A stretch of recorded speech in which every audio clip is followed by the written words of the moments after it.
What if you could peek inside the mind of someone you care for and understand their mental health? Can you distinguish between their natural behavior and a potential issue? We're diving deep into the labyrinth of the human psyche, exploring the significance of mental health and its impact on our lives. This journey will provoke questions and curiosity about the ability to perceive and identify mental health concerns in our close ones. To answer this question, we turn to the theories of the renowned psychologist Sigmund Freud. Sigmund Freud, a name synonymous with psychology, was a pioneer in understanding the depths of the human mind. This Austrian neurologist, born in the mid-19th century, is often hailed as the father of psychoanalysis, a method for treating mental health issues through dialogue between a patient and a psychoanalyst.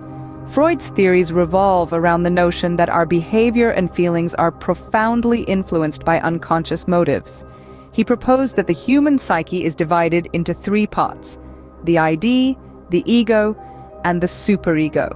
The ID, driven by the pleasure principle, seeks immediate gratification.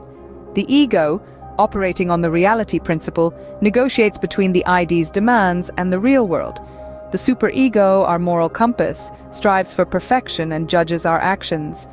Freud's emphasis on the unconscious mind was groundbreaking. He suggested that our unconscious harbors desires, memories, and experiences that, while hidden from our conscious mind, shape our behavior and mental health. This was a radical departure from the prevailing belief that our conscious mind controlled our actions and feelings. Freud's theories, while controversial, have had a profound impact on psychology. They have shaped our understanding of personality development, dream analysis, and the treatment of mental health disorders. Even today, psychoanalysis remains a popular therapeutic technique, helping individuals uncover and understand their unconscious thoughts and emotions. These theories form the foundation of our understanding of mental health today. So let's delve deeper into how we can apply Freud's insights to detect mental health issues in our loved ones. So how can we apply Freud's theories to the question at hand? How can they help us identify mental health issues in those around us? Let's dive right into it. Freud's theory of the mind is like an iceberg. It's mostly hidden beneath the surface of our conscious awareness. This iceberg is divided into three parts: the ID, ego, and superego. Understanding the balance or imbalance of these elements can give us clues about someone's mental health.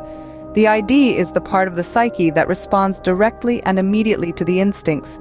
It's the child within us, driven by the pleasure principle. When the ID takes over, a person might seem impulsive, selfish, or out of control. They might struggle with addictions or have difficulty delaying gratification. The ego, on the other hand, is the part that balances the desires of the ID with the realities of the world.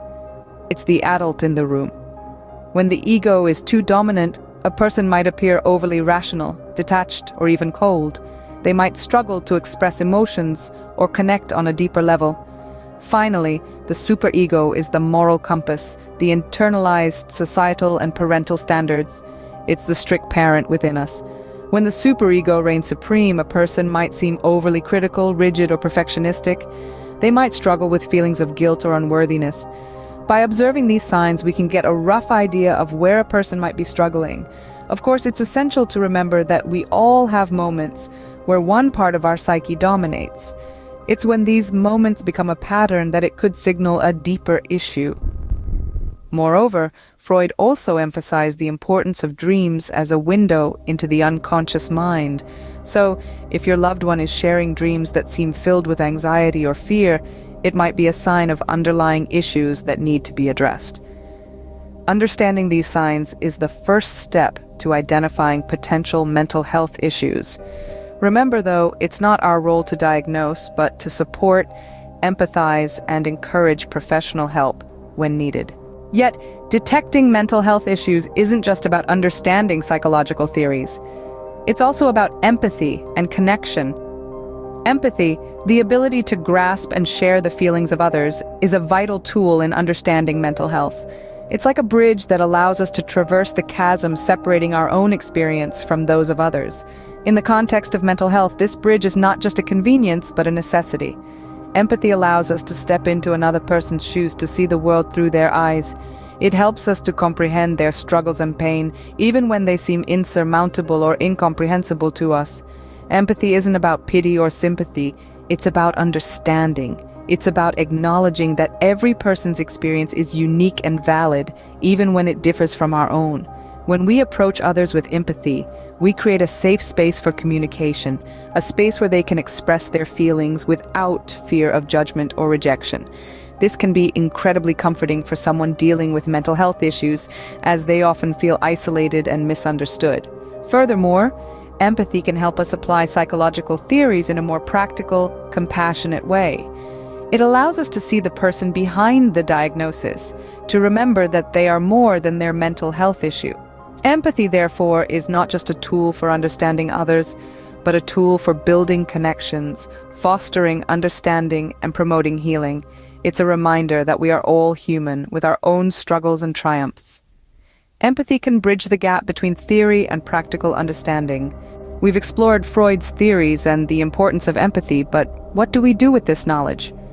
Well, let's delve into it. You see, the first step is awareness. Being alert to changes in behavior, mood, or personality of our loved ones.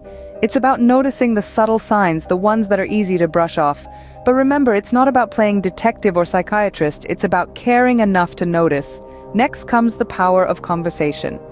Start a dialogue, but remember, it's not an interrogation. It's a heart-to-heart talk, filled with patience, understanding, and most importantly, non-judgment. You're not there to fix them, but to reassure them that they're not alone. However, while these steps can help, they're not a substitute for professional help. If you suspect a serious mental health issue, encourage them to seek expert advice. It's crucial to remember that you can't shoulder this responsibility alone. Mental health professionals are trained to handle these situations, and there's absolutely no shame in reaching out. And finally, educate yourself. The more you understand about mental health, the better equipped you'll be to offer support. Read, research, attend workshops or webinars. Knowledge is power, after all. Remember, you have the power to make a difference. Now, if you found this video helpful, please like, share, and subscribe to our channel for more insightful content.